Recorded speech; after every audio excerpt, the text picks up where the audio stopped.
Yes, this is DJ Ski. I'm Jeff Wilson. Hey guys, Andy Broom, Vice President CGC Cards. Hey, this is Jason Howard with Panini. Yo, I'm Q Harrison. Hey gang, this is Tom Verrilli. I'm the Chief Product Officer at Whatnot. This is Teapot from Sports Card Investor. This is Adam Rips with V-Friends. What's up? This is Aaron from Slab Stocks. Hey, this is Clark from 5 Card Guys and the Cards to the Moon podcast. Hey guys, this is Jay with Wild Card. What's up everyone? This is Duke Dodson from Graybos. What's up everybody? This is Chris Kelsey from Nash Cards. What's up everyone? This is Mark Hill from My Card Post. This is Ray Schulte. This is Chase Krim. This is Cody from Texas Roadshow Shop. This is Mark Aaron from WSB Radio in Atlanta, and you're listening to the Sports Card Strategy Show. I'm loving the content. Loving the content here. I'm loving the content here on the Sports Card Strategy Show. The Sports Card Strategy Show. The Sports Card Strategy Show. The Sports Card Strategy Show. And I'm telling you, the Sports Card Strategy Show. This is the Sports Card Strategy Show with your man, Paul Hickey. What's good? Be sure to subscribe for year-round advice on keeping your portfolio up to date. Part of the NoOffSeason.com Sports Card Network, the #1 place for advice on how to make money flipping sports cards. Thanks for tuning in, and remember, there is no off-season. There is no off-season. There is no off-season. And there's no off-season. You already know, there is no off-season. No off-season! All right, you ready to rock? Ready to go. When you get into this game, the reason why you pay someone like Paul Hickey to get your sports card strategy together is because sometimes when you're starting out, you need perspective, you need wisdom, you need insights. And so he's been around the track enough times where he can actually coach you up and guide you. Doesn't mean he's going to take you to the promised land tomorrow, but you now have a coach by your side that can advise and kind of even create these pathways where you can get the education yourself, and that's a lot better than thugging it out on your own. What?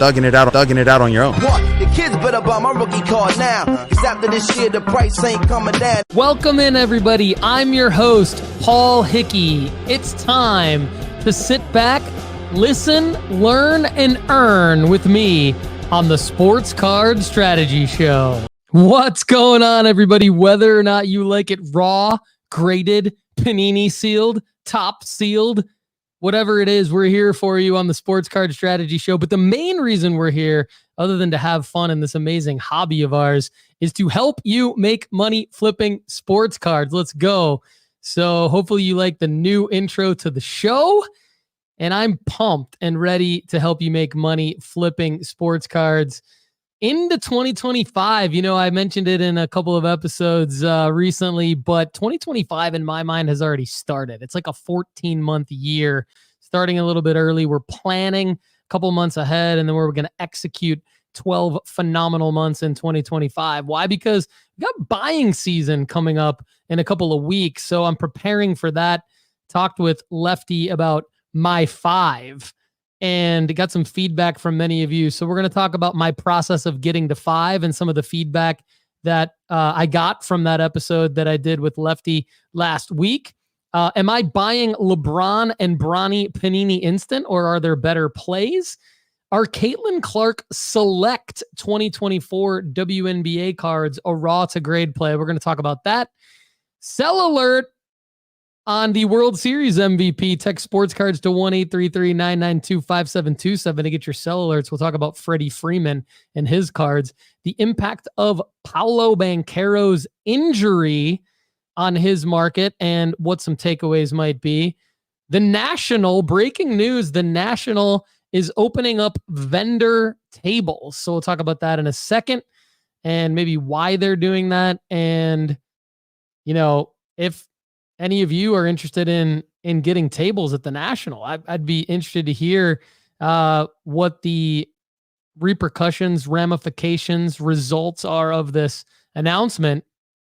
And the top sports cards to buy raw and grade, of course. We talk about the top sports cards to buy raw and grade every Monday, courtesy of our formula at nooffseason.com. We've made some changes to the formula that we feel are improvements to help our premium members. But right here on the Sports Card Strategy Show on Mondays, we give away some of those tips for free in terms of who the top guys are to buy raw and grade. But first, are you ready to start grading your cards? CGC Cards is the perfect place to slab your favorite sports cards. From their crystal clear holders to their affordable pricing, CGC Cards is the perfect stop for your grading needs. Go to cgccards.com to start grading today. And I will clarify that. I want to make it clear that CGC Cards is a great place to slab your PC cards. For those of you out there flipping to fund your PC, or just in general, getting into the hobby for the first time in a while and wanting to grade some cards at a low cost,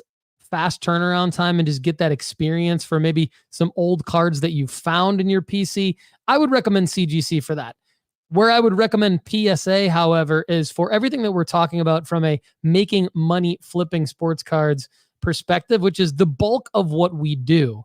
So let's dig into the announcement that came out on Instagram and on X today from the National Sports Collectors Convention at NSCC Show. In response to dealer and market demand, the National has listened to your concerns and is taking action to provide table space to first-time dealers. We are excited to announce the expansion of dealer tables for the 2025 Chicago National.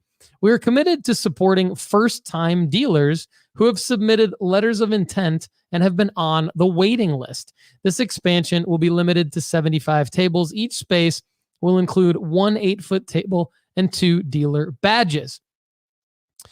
Tables will be located on the upper level in Hall G. Thank you for your continued support. Okay, I mean, breaking this down, if you've been to the National at the Donald E. Stevens Convention Center in Rosemont, Illinois, just outside of Chicago, which is where it's taking place in 2025, then you already sort of know that when you walk into the actual convention center space, it's like 3 separate convention centers that are all somewhat connected through different doors. And what it looks like they're saying here is that they're expanding the space to include the upper level, which is where I believe they had the trade night and everything like that last year, as well as like the VIP party and things like that. So this is actually, when I first saw this, and I hadn't read through completely, my initial reaction was, oh no, the National's in trouble. They don't have enough dealers, which would be like the first time that had ever happened, probably since the 70s or 80s, right? And as I've read this to you all, I'm now thinking that's not the case at all. That's not the case at all. What they're doing here is awesome in terms of allowing sort of a new wave to come in and maybe compete against the old guard and get some new blood into the dealer world that hasn't had the opportunity to showcase themselves at an event like the National. Also, it seems to me that if they're full in Chicago and they need to expand to the upper level, and Chicago is bigger than Cleveland in terms of square footage, this is a good sign that the hobby is in fact growing, is in fact maybe even coming close to the 10xing that we've been talking about since 2021 in the hobby. Because the National in Chicago 2 years ago was massive. The National in Cleveland last year was massive. If they are in fact expanding to the upper level of Chicago at the Donald E. Stevens Convention Center, that would actually be an expansion versus what my initial reaction was is, oh no, they can't even fill the vendor tables. So I think that this is a good thing. And to be honest with you guys, I was starting to get a little nervous about some of the card show experiences I've had recently in the fall where attendance has been low this fall. And dating back to August at Fanatics Fest in Manhattan, not a whole lot of action, to be honest with you, on the dealer front at dealer tables. I mean, there were empty dealer tables at Fanatics Fest in Manhattan. There were. I literally squatted in one and set my cards out as kind of a fake dealer one day.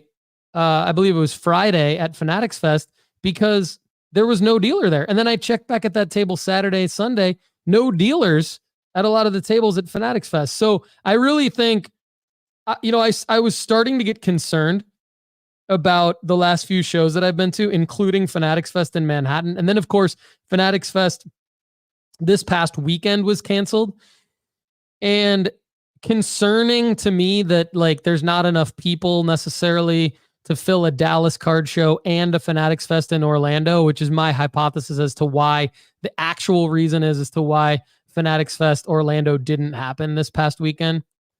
If you were at the Dallas card show this past weekend, let me know how it was, because I want to know, is it fall is bad for card shows because the kids are back in school and the adults are dealing with the kids being back in school and still participating in the hobby, but just not to the extent that everybody did in the summer? Is it that we're getting towards the end of the actual calendar year and people are involved in school activities, business activities, holidays coming up? And those are typically the reasons why the prices start to go down online. But is that the same in terms of the impact on live events in the hobby? And this is only my second year having moved back from Spain. And so I'm still getting used to like the seasonality of card shows. I've been more familiar with the online world. And I want to know from all of you, drop a comment below at youtube.com/Paul Hickey. And if you're listening on Apple and Spotify, please go to youtube.com/Paul Hickey, drop a comment on this video. Let me know, card shows this fall, how have they been compared to card shows in the summer? Is there, in fact, a card show season and a card show off season? Is there an off season? Because there's not an off season here at the Sports Card Strategy Show or in our online dealings, online world. But is there an off season in card shows? In fact, let me know here by dropping a comment below your opinion on that and your experience on that. But so at first when I read this, I was like, oh no, the National is struggling. And now I'm rereading it and I'm going, you know what? It's not struggling. It's going to be better than ever this year, I believe. And I've already reserved my hotel room right across the street from the convention center.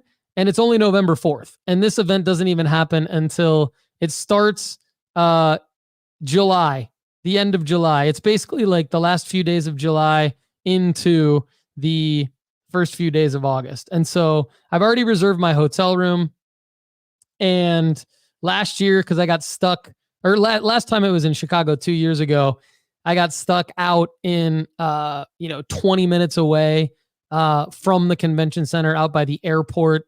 And thanks to my good buddy Tim Larson, who essentially was my Uber driver and allowed me to squat in his booth for picking up, Lefty and I at our hotel, driving us to the event, and becoming really good friends with us that whole week. So we'll be back in Chicago in 2025 at the National. I'm excited about it. Already got the hotel, and I'll be walking across the street this year. And I won't be setting up as a vendor. I'm not going to try to get one of these 75 tables. I was not on the waiting list. I honestly don't have the inventory to set up at an event like the National, where it's like a full week event. And I'm just looking forward to walking around this year. I'm not even going to try to squat in anyone's booth or do anything like that. I've decided, since setting up at the last two card shows here in Nashville, I've decided that for the time being, setting up as a vendor is not for me. In fact, I will be attending Culture Collision this year in January, but I will not be setting up as a vendor. So it's just not, I enjoyed it while it lasted. I made some good deals, but I feel like it's a better return on my time to walk the show and buy cards and make deals that way versus having people come to my table. Maybe more on that in Sports Card School this year at nooffseason.com as we look to drop more episodes of Sports Card School for premium members to basically continue to learn how to make money flipping sports cards. In the live chat, let's say hello to Pick Six Cards. Good to see you. K Cards.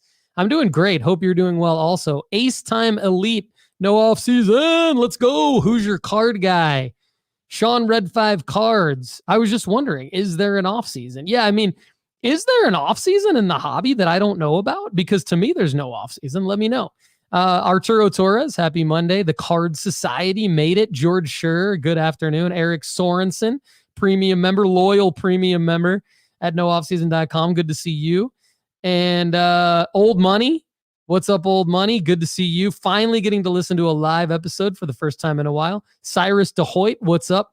We'll try to get to your questions, Cyrus, at the end of the episode. If not, go to nooffseason.com/ask, my friend. Get one of those free 30-day trials, and we're going to answer it on the premium podcast for you. That's the best way to get our experts, including myself, to answer your question. Luke Menchel and Jeremy Lee from Sports Cards Live. What's up, Jeremy Lee? Good to see you, my friend. Jeremy, what do you think about the Nationals announcement? Jeremy is a big-time hobbyist, has the respect of basically everyone that's ever even heard of him, let alone met him. Phenomenal guy. Great show over at Sports Cards Live on YouTube. Works his butt off. Phenomenal person, and has become a good friend of mine as a fellow content creator and hobbyist. And Jeremy, any thoughts you have on, card shows, seasonality of card shows? Should we ever be concerned when we go to a card show that doesn't have the foot traffic that we thought it might have if we set up as a vendor? Should we ever be concerned in any way, shape, or form, pattern recognition at card shows? Or is this just what happens in the hobby? Is there a bubble of card shows that's going to pop? Are there too many? I've got a lot of questions about card shows because I love going to card shows, and I don't see the National slowing down anytime soon. That's a beast on its own. That's totally different from a lot of the other card shows, but I don't think anything's immune to what's happening in the overall market of the hobby. So just interested to everyone's thoughts, and especially someone like Jeremy who has the knowledge of, basically decades in the hobby. So Dane Ledford in the house, live chat, says first live video, just discovered you and love your content. Dane, thank you so much. That means the world. I love doing what I'm doing, and I love being a part of this community, and I love the community that we're building here at the Sports Card Strategy Show and nooffseason.com. Jeremy Lee weighing in says, I like what they're doing to bring in more vendors, opening up more space. Concern is justified if traffic is in decline. So he's saying, yeah, concern is justified if traffic is in decline, but haven't noticed it at all the shows I've been to. Haven't noticed it at all at the shows I've been to this year. That's good to know, Jeremy. That's good to know. Jeremy, I'd love for you to come on the show sometime. So let's link up. Let's figure out a way to collab more. And I loved when you had me on your show last year, and I'm more than willing to help you out in any way that you ever need. Jeremy's also been a big advocate of our approach and the approach that we take to the way that we help people in the hobby. Is a little bit different than some other content creators. So Jeremy, thank you for recognizing that in us. And thank you for having me on your eBay. I believe it was the eBay live booth at the National. I had a blast doing that with you. I believe it was also, there was other sponsors like TikTok and our guy Ray Schulte was over there doing stuff. DJ Ski was over there doing stuff. More from Jeremy real quick says the National, Fanatics, Philly, Montreal, Van City, Toronto, all heavy traffic. Yeah, Jeremy, last time I saw you in person was at Fanatics Fest in August. And thanks again for chiming in here on the live show, and always happy to help you out any way that I possibly can. Look forward to continued collabs with you. And let's get into, we're going to switch gears here for a second. I want to talk about Paulo Banchero because what's a little bit different, if you're new to our show, the Sports Card Strategy Show, we basically take a sports angle to the show rather than a card angle to the show. Like a lot of times, let me rephrase that. A lot of hobby shows do a great job talking about the hobby itself and hobby news. I think what makes our show different is that we relate the sports news and give it a hobby impact with a specific goal of how you can make money off of the sports news, right? And so a good example of that is with Paulo Banchero getting injured. So Paulo Banchero, if you ask any hobbyist who likes basketball, was like top 3 hottest name of the NBA offseason. And, you know, you could argue that like everything around LeBron and Steph and KD at the Olympics and things like that might have superseded the Paolo hype for a little bit. But for the most part, people are trying to find the next Anthony Edwards. They're trying to find the next player that's going to go from maybe a $500 or a $300 Prism Silver PSA 10 rookie to that $1,500, $1,800, $2,000 Prism Silver PSA 10 rookie. And so we did a little bit of research on who that person could be towards the beginning of the summer, and Paulo Banchero was the name that I picked. And Paulo Banchero has had a very, very strong career so far in the NBA. He was the number 1 overall pick in 2022. And then Victor Wembanyama and the Wemby hype started to supersede Paulo. So it really put Paulo's cards in a nice pocket to go out and buy. So many people, myself included, made quite a bit of money on Paulo Banchero cards in that pocket, where it was like, hey, he led the Magic into the playoffs. He's not quite Anthony Edwards yet. He's a little bit superseded by Wemby's rookie season and all of his releases coming out. So there's a really good opportunity to go buy Paulo cards and flip them. And so I recently made a decision, and I documented this on my Instagram at Sports Card Strategy. If you want to go follow me there, that'd be great.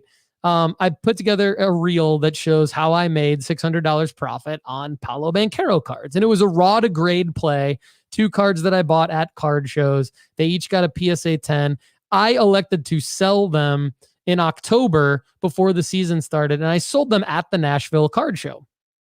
Well, each time that happens, I think we all get a little bit of seller's remorse, especially with the player that's been as hot as Paulo Banchero, because you think, well, what if he does have the season that Anthony Edwards had last year? What if he does lead the Magic to become kind of the Eastern Conference version of the Timberwolves? And what if his Prism Silver PSA 10, or in my case, the Contenders Optic Rookie Ticket Auto PSA 10s, do become, 5x what they're worth at the time of when you sold them, right?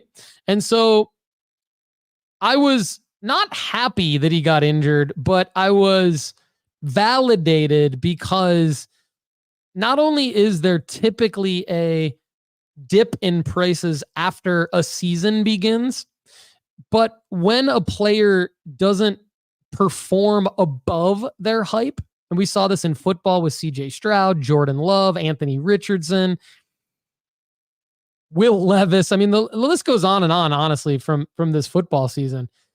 Prices tank, and they do. And that's the pattern every season. It's not really anything to do with the state of the hobby, just as the pattern recognition of the hobby is that after a season starts, the hype on a player goes down. If they don't outperform their hype, which is always hard to do, very few players do it, especially early on in a season. Maybe and later on in the playoffs, that's a different story. But early on in a season, prices can tank. And so that's basically what we're anticipating now, since Paulo Banchero, as of late last week, is out indefinitely due to a torn oblique, coming on the heels of his first 50-point game of his career. So it's really a shame, because we're right. We're all right about Banchero. Like, if you've been buying Banchero, if you've been holding Banchero, if you were thinking about, this is a longer term hold, you're right. And it's hard to predict injuries. You don't want to predict injuries, but injuries happen. And so now, because Paulo is injured, I'm grateful that I followed my gut of sell before the season starts. Sell before the season starts to take yourself out of these injury or underperformance situation risks, right? I mean, we try to preach that all the time. I mean, if you have multiple copies of a card in the same grade and you want to hold maybe one or two of them back to see if there is a future performance spike that's unexpected, you could do that. But in general, the rule is like, get rid of everything to avoid these types of situations. And when you go into market movers, you start to analyze what Paulo Banchero cards does it make sense to maybe go in and buy right now because he is injured and because the NBA season is a little bit more than a week old, which typically is when the prices start to dip quite a bit. And so what I did is I just went to marketmoversapp.com. Of course, I used the promo code no offseason so I could save 20% for life. You all can do that. And then I went into the movements tab and I typed in Paulo Banchero and I just filtered by rookie card only, RC only. And then I went over and it defaults to the last 14 days because that's very relevant. And I just clicked this price change column because I wanted to see what's down the most over the last 14 days. And then from there, there's a couple cards that catch my eye. And I'm thinking about running these cards through the formula at nooffseason.com. So if you check nooffseason.com after listening to this episode, there's a good chance we will have added these cards to the formula-based sports card ranking so you can see whether or not we believe there's an ROI here for you. But when you look at his 2022 Optic Purple Shock, that's a card that's down 88.6%, which translates to $31 over the last 14 days. There's profit margin in that card to buy it raw and grade it because its sales history shows us that it's a $100 card in PSA 10 and it's a pretty low pop card. And it's slightly over the grading fee in PSA 9, only $26 in PSA 9, but right now it's only a $4 card. Now, if you would have bought that card pre-injury, that card raw was going for as high as $40 raw. Now, the raw sale could be that it was just like horrible condition, but I think you actually see a dip when players get injured because people want to avoid the injury risk, especially during the season. But for a raw to grade play, a guy with Paulo Banchero's draft capital, his early hobby hype, his early solid performances in the NBA, tearing an oblique after your first career 50-point game sucks. This dude's gonna, when he comes back, which we don't know when it's gonna be, he's still gonna be the Paulo Banchero that we all loved, you know? And to mitigate risk, going raw to grade is a pretty good idea here, especially when it's dipped down to $4 post-injury.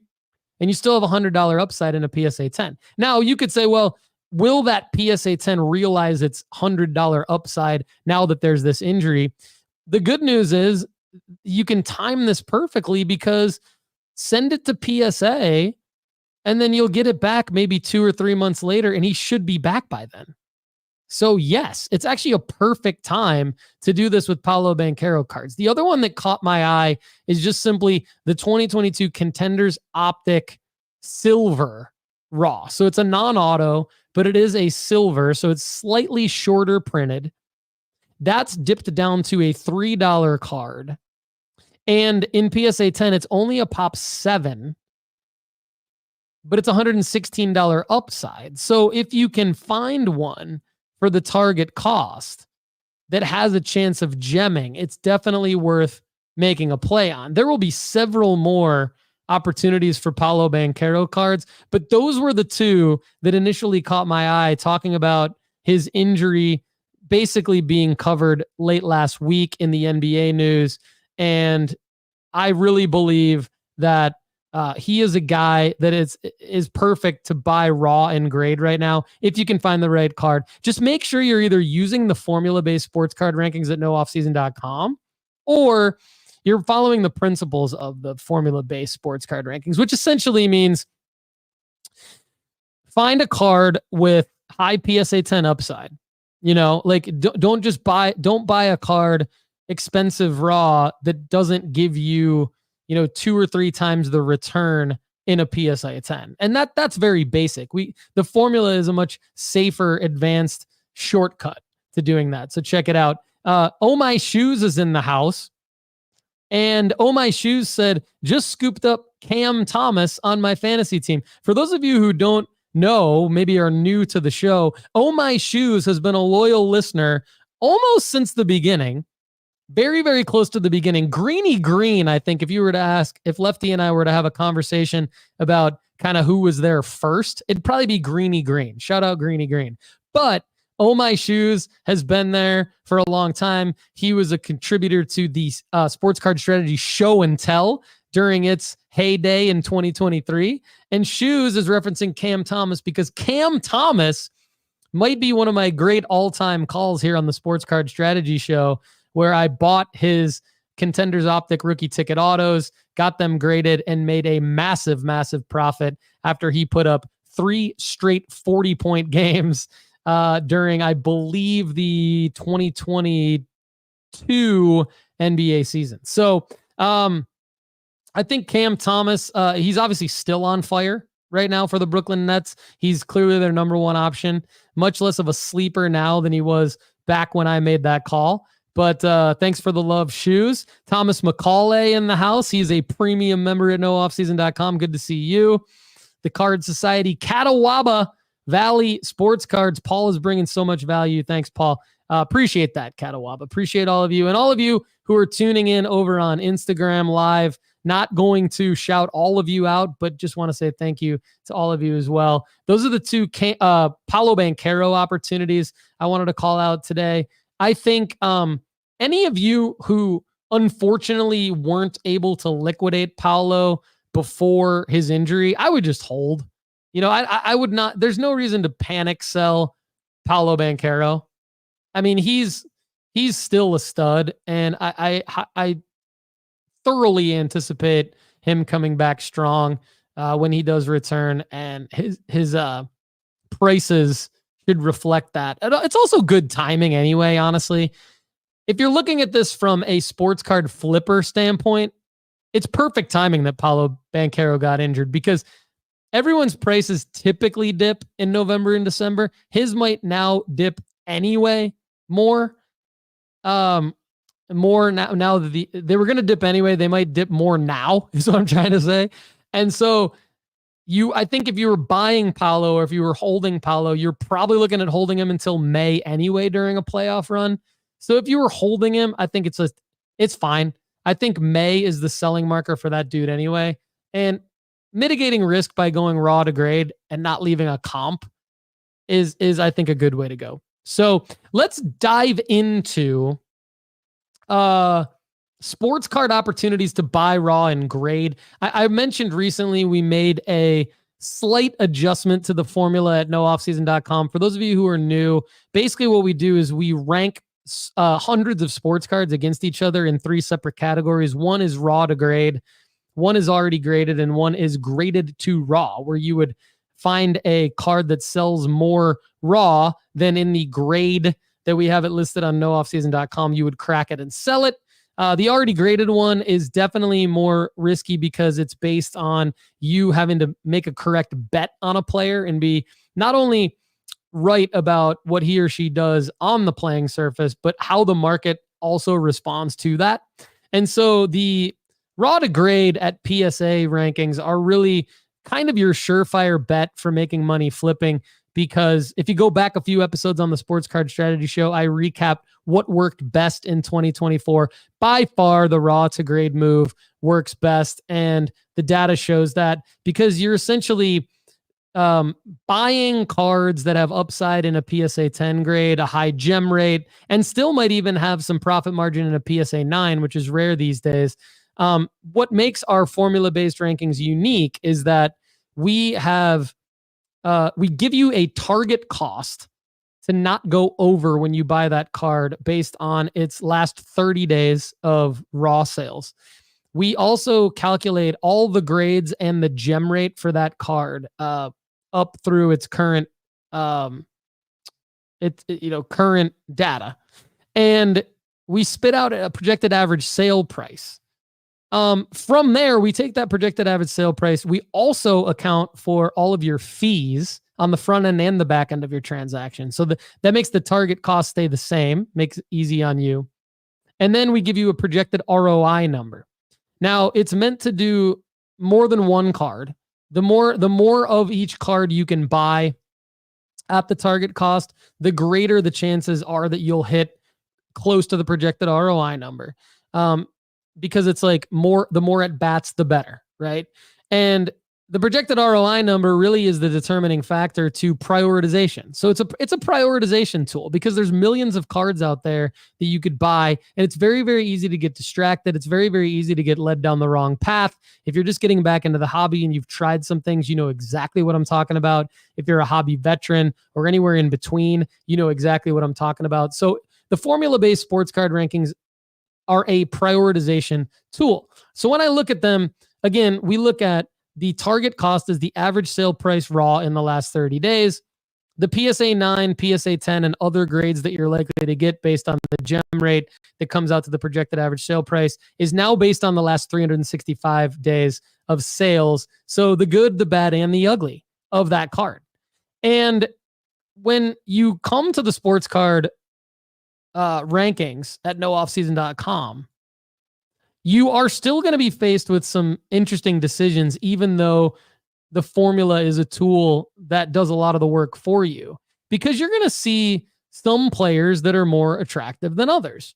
We want to try to give you as many opportunities to make money as possible, but I think you still have to use your best judgment based on how the market currently views each one of these players. For example, there's guys like Devin Booker, Victor Wembanyama, Anthony Richardson, Will Levis, Ja Morant, Max Clark, Jason Tatum, Bryce Young, Victor Wembanyama, CJ Stroud, Jackson Holiday, Shai Gilgeous-Alexander, Cade Cunningham, Junior Caminero, Bobby Witt Jr., Tua, Brock Purdy, Drew Jones, Tiger Woods. Okay, so if you rewind the last 15 seconds of the show and listen to those names again, you'll see that's a very eclectic group of names, right? So there's a lot of different names to keep in mind here. Now, you want to look at things like, if I'm buying the card now, I'm not going to get it back from PSA for a couple of months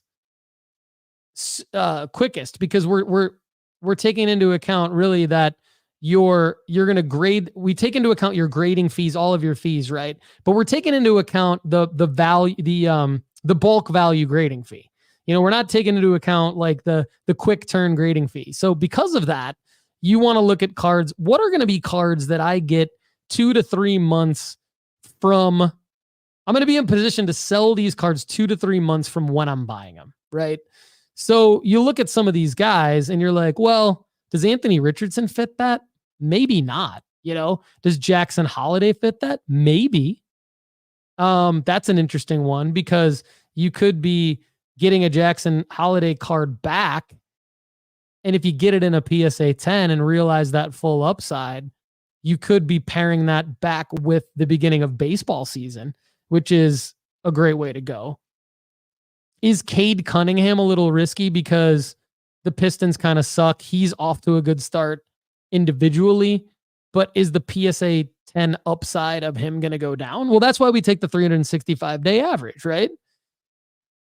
So you got to think through these things. When's Drew Jones going to ever get called up? You know, is Tiger Woods ever going to play golf again? So the good news is about the raw to grade formula is that you don't need a selling marker. You don't need a selling marker, because if you prioritize based on the projected ROI, and if you buy at the target cost and you're good at pre-grading, there's a good chance you're going to make a lot of money with the raw to grade formula. It's not all going to go your way, but if you pair that with a selling marker, a potential selling marker, or if you pair that with the time period where generally prices are rising for that sport, you're going to do even better. So, I mean, I would call out a few different cards from the top of the formula-based sports card rankings. Now, there are probably 30 cards that you can go make more than 82% ROI from a raw to grade standpoint on right now, if you go check out the rankings. And we've talked about some of these on the Sports Card Strategy Show already.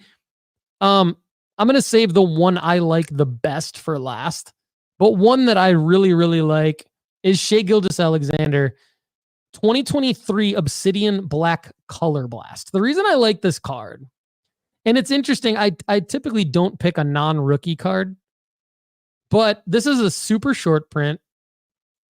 This is, in some cases, a case hit. This is in his OKC uniform. His rookie cards are in his Clippers uniform. He is easily one of the hottest 5 NBA players that I would recommend taking a look at buying for this season. The Thunder project to be a potential Western Conference finalist team, so a Final Four team in the NBA playoffs.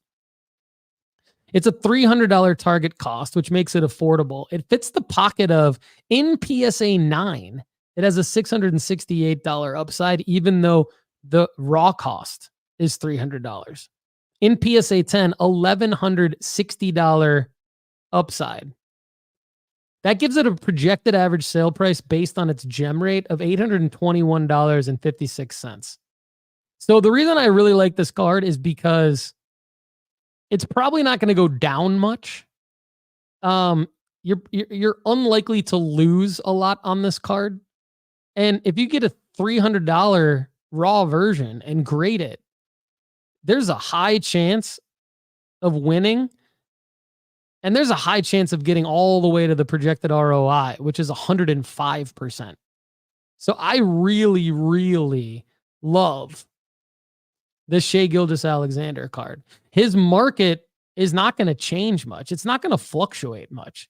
This is a straight up raw to grade play for an extremely popular player. So I really, really like it. Now, another one that I like that is a little bit riskier because it's from 2017 is Jason Tatum's 2017 Prism Green 16. And the numbers don't lie for this. $350 target cost, $592 in a PSA 9, $1,780 in a PSA 10. Projected average sale price, $1,047.70. Projected ROI, 126%. So I've just given you 2 basketball cards to try and go find over the next 2 months. Take 2 months to find them because you want to get them at the target cost. They're not going to be easy to find. It's not going to be easy to find gradable copies of these cards for the target cost. Send them into PSA. And premium members of nooffseason.com get no minimum. So if you want to send them in through me, through your premium membership, I can bulk grade them for you at PSA. And you'll get them back, like let's say you send them to me in December, late December, you'll get them back just in time for a playoff run for each of these guys. So that's going to be a massive way to profit. The one that I like even better is Anthony Edwards. Okay, Anthony Edwards Prism Silver raw to grade. And it's interesting because this card doesn't give as high of an ROI, but I think it's much safer. And for those of you who know me well and know my content well, I'm extremely conservative. And so this is a card that doesn't have as much scarcity as the other 2 cards.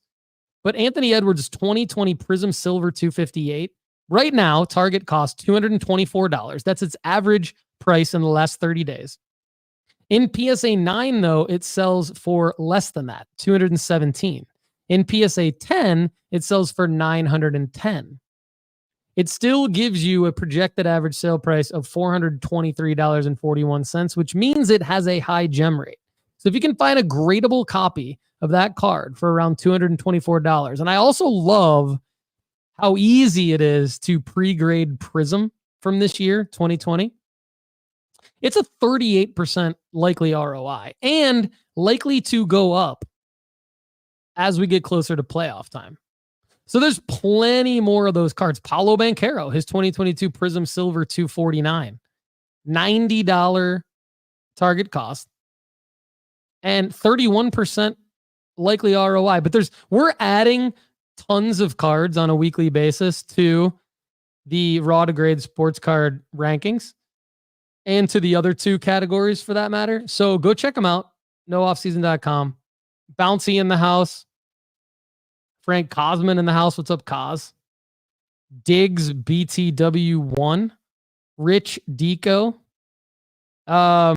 No, Rich Deco says, isn't that against PSA rules now, sending in cards for someone else? No, I don't. That's not against. There's bulk graders, like many businesses in the hobby depend on being a PSA vendor. Like if you go to psacard.com, there's like a become a vendor page. So like, no, it's not against PSA's rules. Like they want big vendors bulk submitting for them. So a lot of misinformation in the hobby, Rich. You're in the right place to get the right information, my friend. Thanks for joining us. Appreciate the question. All right. Talked about some Paulo Banchero raw to grades based on his injury. Talked about other raw to grade opportunities that I really like, mostly basketball. Let's talk about another basketball one, new release. Have not run these cards through the formula yet, mainly because there's no sales comps yet for Caitlin Clark 2024 Select WNBA. We've talked a lot about Caitlin Clark on the Sports Card Strategy Show. We've made a lot of money on Caitlin Clark Panini instant plays. I think a lot of us who have been listening to the Sports Card Strategy Show for a long time, or at least for like the last 4 to 6 months, and premium members of NoOffSeason.com have a lot of Caitlin Clark Panini instants at PSA right now. And we will still make money on those cards because of Caitlin Clark's popularity in the hobby and her upside in the future. But we also haven't really dug into the fact that 2024 Select WNBA has launched.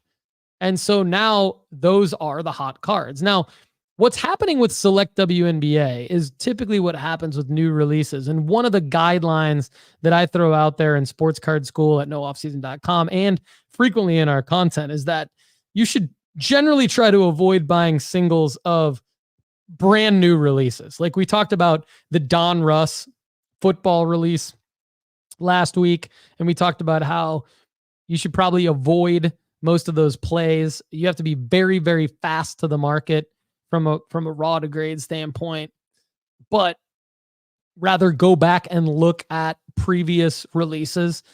We talked about Bowman U Chrome football last week and how there were some actually opportunities to both buy singles from that release, but also go back in time and buy like Quinshon Judkins and some of the other players' first Bowman autos because they're so cheap. So with Caitlin Clark, we're kind of in a similar situation. I'm looking at her 2024 Select WNBA Concourse Silver Raw. The average sale price of that card over the last 30 days is $220 for the raw card, which is astronomical. And there are no comps yet. So you could still try to be first to the market with a PSA 10. If you're in a position to do that, that would be a way to make money on that card. But if you're not first to the market, you really, or if you don't get a PSA 10, which is highly likely, then you really could lose money on that because the price of that raw card should come down over time. It should end up being, over the next 6 to 12 months, one of the top cards that we've added to the formula-based sports card rankings. But what we don't want to have happen is we don't want to tell people to buy it now, grade it at PSA, and then 3 months from now, the PSA 10 upside of it being first to the market has now gone down to where it's maybe even under the raw card value, which very well could happen. Now, there have been some massive Caitlin Clark sales from this release. And again, if you're new to the Sports Card Strategy Show, I would highly recommend to avoid buying into breaks or ripping wax to try to be lucky and get these cards. They are super, super expensive. They're super hot. There are autos in this release. So eventually I'm going to be telling all of you to go buy these cards, and there's going to be a ton of plays for them. Right now, though, because it's so brand new and it's riding the wave of like, oh my gosh, these are now the best Caitlin Clark cards that exist and everybody wants one. And there's still not WNBA Prism yet. There's still a lot of Caitlin Clark rookie cards to come out from Panini in the next few months. I would wait until it all dies down. And I think because of the timing of the WNBA season, it's going to work out really well for a lot of us, where we're going to be able to go back and buy Caitlin Clark rookie cards, get them graded, sell them during the WNBA season or not during the WNBA season, and make a lot of money on them. But I mean, her raw select rookie auto, sticker auto, just went for $1,535 on 34 bids. So, I mean, unless that person is getting that card graded and getting a 10, it's going to be pretty hard to profit on that. And I think it's going to be pretty hard to profit on like a select base concourse card that's $46, $48, $50 right now without getting a PSA 10 on that card. Now, if you're first to the market with a PSA 10, you can make some money. But after those first few sales hit, I think it's going to be hard. Now, would I keep an eye on Caitlin Clark as like one of the players to narrow your focus on in 2025? 100%. 100%. I mean, the market data on her has more than proven to me that she is in consideration for being like one of the only 5 players that I buy in 2025. So that's a little foreshadowing to the November 13th episode that's coming up here in about 9 or 10 days that I'm going to do with Lefty, where I will reveal my 5 for 2025. All right. Freddie Freeman. Text sports cards to 1-833-992-5727 for your sell alerts. We text you when we believe there is a card, multiple cards for a particular player that should be sold as quickly as possible before the prices go down. If you own Freddie Freeman cards, consider this your sell alert, but still text sports cards to 1-833-992-5727. The World Series MVP hype is going to wear off this dude. Right now, it's still on him. His 2011 Topps Finest base raw is up 449%. His 2023 Topps Chrome Update Crushed Raw is up 263%. His 2024 Topps Heavy Lumber Super Short Print up 256%. Some bigger ones from a dollar standpoint. His 2011 Topps Chrome Rookie Auto PSA 9 is up 240% or $480. His 2007 Bowman Chrome Draft Picks and Prospects Base PSA 10 is up 173% or $114. His 2011 Topps Cognac Diamond Anniversary PSA 9 is up $151. His 2011 Topps Chrome Base PSA 10 is up $182. So Freddie Freeman, like everything Freddie Freeman right now is through the roof. So it is definitely a time to sell him. All right. A couple other topics that I want to get to on today's show. Am I buying LeBron Bronny Panini instance? And the reason why I want to answer this question today is because a couple of weeks ago, Bronny James made his debut on opening night, October 22nd. And it was the first time ever that an NBA player, father-son duo, have checked into a game together or, been on the court together, like let alone checked into a game together. LeBron and Bronny played together, and the Lakers beat the Timberwolves on opening night. And I knew, and I predicted it on the Sports Card Strategy Show. We covered it after. We're continuing to cover it because it's definitely relevant because many of you are thinking this. Should I buy Bronny James Jr. 2024-25 NBA number 25 Panini Instant base card. There's still almost 25 hours to do this. So all of you are going to have an opportunity to buy this card still, even if you didn't even know it exists. Don't buy it. I'm not buying it. I'm fading it. And here's why I'm fading it. Because there's already another one. They're both horizontal. The other one is LeBron dunking. This is number 26. Number 26 has the milestone designation on it. Bronny James Jr., LeBron James, family first, Bronny LeBron make NBA history. Card number 25 has an RC designation on it, and only has Bronny James on it, but LeBron is in the background. If you're just like, Paul, I disagree with you. I really think I can make money on this. Because I'm going to buy it raw and grade the grenade, or I'm going to pre-sell the grenade, or whatever it is. For those of you who are new to the show, we call the 25 card option of this a grenade. So you can lower, so like one card is $9.99. If you buy a grenade, it lowers your acquisition cost most of the time to under $5 per card. So there is margin here to even buy this and pre-sell it. But there's also the raw to grade play potentially. But think about this. By the time you get these cards back from PSA, no one's going to care about Bronny James. No one's going to care about Bronny James 3 months from now. They're just not. So this is Panini taking advantage. And there's a Topps version too, by the way. There's a Topps version too. And the same goes for the Topps version. I would ignore the Topps version. No one's going to care about Bronny autos. No one's going to care about Bronny parallels. No one's going to care about Bronny in 3 months when you actually get these cards from the manufacturer, let alone back from the grading company. That's the other thing, is please allow for 20 to 25 business days after ordering window expires for processing. That typically means you don't get these cards for 2 full months after this. And then you need to probably make money, you need to grade them, which gives you another 2 to 3 months. 6 months from now, really no one's going to care about Bronny James. And yes, the Topps version has a potential LeBron Bronny auto. What do you think your odds are of actually pulling that? Do you want to pay Topps $100 for the chance to pull that? I think it's a waste of money. And I've been the biggest advocate for these Panini instant plays with the NFL quarterbacks, and that has worked. And with a lot of the college players, college football players, and that has worked. I'm here to tell you, and I've been Bronny's biggest advocate in the hobby as well as a way to make money flipping him. It's over. It's over.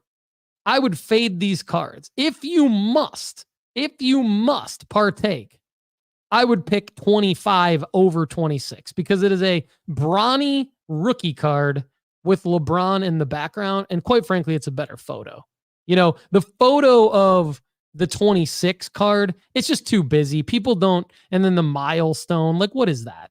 I don't like, it's not that I don't like it. It's not about my opinion. It's that I know based on historical data and experience, those cards don't sell as well. So as much as I have loved Bronny as a play in the past, he's not a play anymore. This is a money grab from Panini. It's a money grab from Topps. They both know that this is the time to be selling those cards. That's why they're selling them. And in some cases, we can make money on those print-on-demand plays. This is not one of them. There are better plays, though, because while LeBron and Bronny stole the headlines of the drop, the better plays actually at PaniniAmerica.net involve other rookies. Buckle up, because there's, I think, one that's pretty obvious, and then I think one that might be a little bit more of a flyer. I think the pretty obvious one is Reed Shepherd. So there's a Reed Shepherd card that was announced, number 29. And as of a few hours after the drop, I was able to grab his last couple jungle out of 25s. So I'm pretty excited about that move. I think Reed Shepherd, and so there's the Reed Shepherd 29 card is the one I'm talking about, number 29. You could still go buy a grenade of those if you want. And if you want to make money on the limited supply of NBA rookie cards and pro uniforms, fade Bronny, go get Reed Shepherd and buy a grenade of those and grade them at PSA. Those are going to do well. Reed Shepherd's going to have legs. Bronny isn't. So I like the Reed Shepherd. There's also still there's some Dalton Connect. I think Dalton Connect is not as surefire of a bet as Reed Shepherd. I think that, but Dalton Connect, there's still autos you could go buy if you want. It's just not a strong NBA draft class. So I think you really need to narrow it. My flyer, though, is Zach Edey. So I was able to go get, I got, how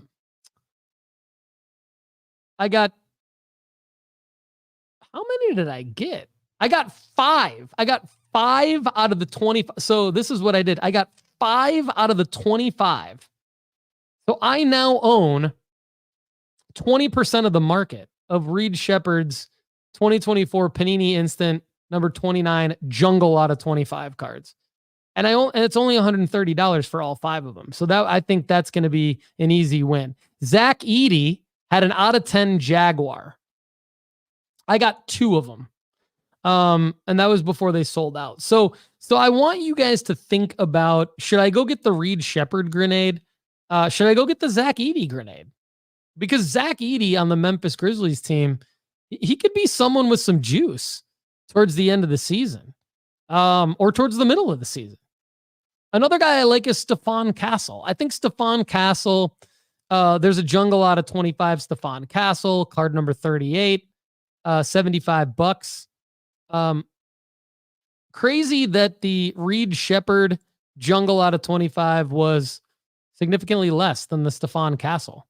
But Stephon Castle's another guy I like as a flyer. Again, looking at ways to try to help you guys make money with the limited supply of rookie NBA cards and pro uniforms. So the other thing that I wanted to hit on today's show is my 5 players that I will be buying in 2025. Now, this doesn't mean that there's only going to be 5 players that I think are worth buying in 2025. This is rather a sports card strategy to where I am thoroughly going to challenge myself to narrow my focus. If you're familiar with our content at nooffseason.com and Sports Card School, we talk a lot about narrowing your focus. Don't spread yourself too thin. You really increase your chances of making money if you narrow your focus. And I did an episode earlier this month, or late October, rather, just a few weeks ago, where I looked at what worked best in 2024 and what didn't work as well. And clearly one of my takeaways for myself and for all of you is to narrow your focus. That doesn't mean you can't have fun and buy a bunch of other cards that you like, but in terms of making money, I think you need to narrow your focus. So what I'm going to do to improve my sports card flipping profit margin and ROI percentage, as well as our content here on the Sports Card Strategy Show into 2025, is I'm only going to buy 5 players, and I'm going to announce those 5 players 10 days from now on November 13th, right here on this show with my guy Lefty McKee. And I'm going to walk through like who else was in the running and what my process was to get there. But what I'm looking at right now is I want to break it down where I have, for the most part, the 5 people that I pick have an established market, right? Like I want there to not be as much volatility in the markets that I'm choosing. I also want to challenge myself to do at least one vintage player. So I've begun researching the markets of various big name vintage players and what opportunity exists for legends, Hall of Famers, retired players. So that's going to be interesting for me. I want to learn more about that. And then I want to leave room for at least one player that's going to have multiple releases coming out in the next 14 months that people are interested in. They might have some volatility. So I'm excited, and I've been narrowing it down. I've given you some foreshadowing a little bit on today's episode. I gave premium members at nooffseason.com some foreshadowing on last week's premium pod. So one of the things that Lefty asked me when I made this announcement last Wednesday was, are you going to give yourself any leeway at all throughout the next, 14 months to buy if something happens to one of your 5 or market changes and there's this opportunity that's too good to pass up? Like, what are you going to do? And so Lefty threw out a few ideas. Some audience members in the live chat threw out a few ideas. And we got an email from a new listener named Ty. So Ty emailed me. Thanks, Ty. If you're out there driving your 18-wheeler, shout out to you, Ty, because I liked your email. So I'm going to kind of read you Ty's email. And this is a suggestion from the nooffseason.com fam on what I could do to give myself a little bit of leeway in addition to the 5 players. So to narrow my focus, but don't narrow it so deep that I'm blind to other opportunities to make money. So Ty's one idea is give yourself 1 additional play per week outside of your 5 players. So that would be 52 total additional plays. That's interesting. And he said the play can't be for one of your 5 stable thoroughbreds. I like it. Limit the amount you can go in. Could be $25 per week, could be $100 per week, could be $500 per week. You define your budget accordingly. As an example, if you limit for 1 play outside your 5, if your limit was $100 for 1 play outside your 5, that would be $5,200 for the year.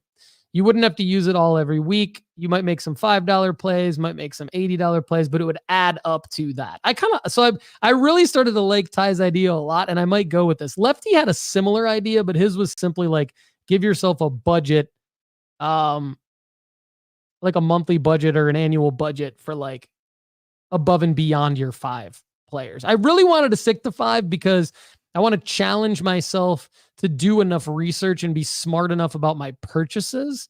And that's like another, like putting boundaries around yourself in when buying sports cards, I think is important.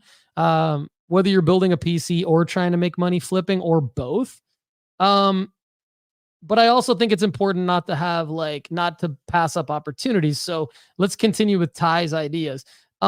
Compare the statistics on what you did with those cards versus your 5-player stable. Did you benefit from making random in-the-moment recognizable value plays? Were your raw to grades hot and your graded plays cool, vice versa? In conclusion, you're running 2 different tracks all year. Do you benefit most from one, the other, or both? So Ty is really capturing the essence of where I'm trying to go by running these experiments and then reporting back to you all with really what works best and what doesn't work.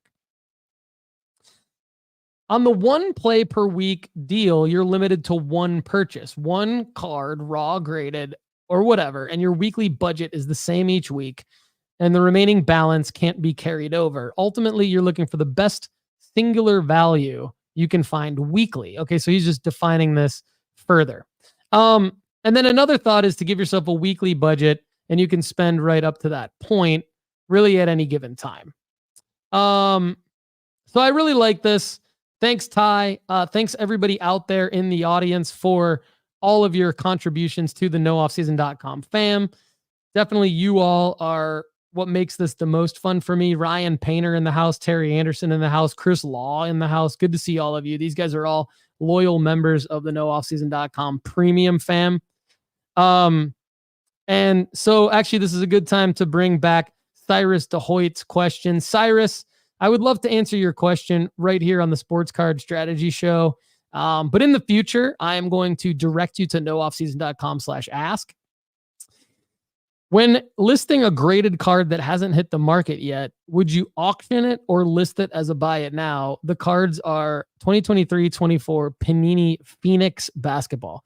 This is not to beat a dead horse, but this is definitely why I like to only answer questions on the premium pod, not because I want people to get the free 30-day trial and ultimately stay subscribed, but it's because I need more details than that. And when you go to nooffseason.com/ask, you can submit all the details. I need to know, like, what card is it exactly, so that I can dig into the research and not just give a misleading general answer for the sake of giving an answer. So Cyrus, I love you, man. While I would love to give an answer to that question, I really need more details. So go to nooffseason.com/ask and give me all the details on that card, get a free 30-day trial, and I'm going to answer it on the premium pod. More great stuff from all of us at nooffseason.com coming in the next 14 months and beyond. You're all going to see a lot of improvements, not only to the Sports Card Strategy Show, but particularly to the content at nooffseason.com. Everybody, I'm going to be back on Wednesday. Can't wait. Have a great day. Thanks so much for being here with us on the Sports Card Strategy Show. If you enjoyed the content on today's show, there's plenty more waiting for you at nooffseason.com. Just go to nooffseason.com right now and get a free 30-day trial. You get our formula-based sports card rankings, sports card school, inventory tracker, the ability to grade with us, and the premium podcast where we answer an unlimited amount of your questions. Check it out right now at nooffseason.com. For everyone at nooffseason.com, I'm Paul Hickey. Thanks again for being here with us on the Sports Card Strategy Show. We'll see you again soon. Have a great day.